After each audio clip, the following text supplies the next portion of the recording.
அண்மை செய்தியை பார்க்கிறோம். சென்னை தியாகராய நகரில் இருக்கக்கூடிய ரங்கநாதன் தெருவில் ஷோபா துணிக்கடையில் தீ விபத்து ஏற்பட்டிருக்கிறது. இது குறித்த கூடுதல் தகவல்களை செய்தியாளர் கோகுலிடம் கேட்கலாம். கோகுல், எப்படி இந்த தீ விபத்து ஏற்பட்டது? ரொம்ப குறுகலான தெருவாச்சு, யாருக்கேனும் பாதிப்பு இருக்கா? என்ன நடந்தது? ரங்கநாதன் தெருவில் இருக்கக்கூடிய துணிக்கடையில பயங்கர தீ விபத்தானது ஏற்பட்டிருக்கிறது.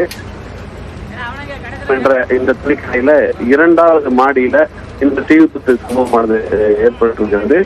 தீ அணைக்கக்கூடிய முயற்சியில் தீ விபத்துல ஏற்பட்டிருக்காங்க. 4 வண்டிகள்ல ஸ்ரீநகர், தேனாம்பேட்டை உள்ளிட்ட இடங்களிலிருந்து 4 வாகனத்தில் சென்ற தீயை பெற்று தீயை அணைத்து வருகிறார்கள். ஊழியர்கள் இந்த தீ விபத்தை எடுத்து கடையில் வேலை பார்த்த அனைவரும் அழகு எடுத்து கட்டிடத்திலிருந்து வெளியேறி இருப்பதாக முதற்கட்ட தகவலாக இருக்கிறது.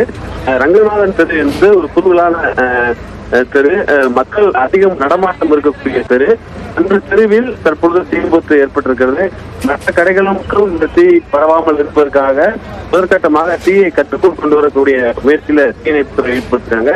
மற்ற அந்த சாலை முழுவதுமே துணிக்கடைகள் உள்ளிட்ட மற்ற பொருட்கள் இருக்கக்கூடிய கடைகள் அடர்த்தியாக இருக்கக்கூடிய அந்த தெருவில் தீ விபத்து ஏற்பட்டிருப்பதால் பொதுமக்களும் தற்பொழுது அந்த சாலையை பயன்படுத்த முடியாமலும் தீயை கட்டுக்குள் கொண்டு வரக்கூடிய முயற்சியில தீயணைப்புத்துறையும் தீவிரமாக ஈடுபட்டிருக்காங்க.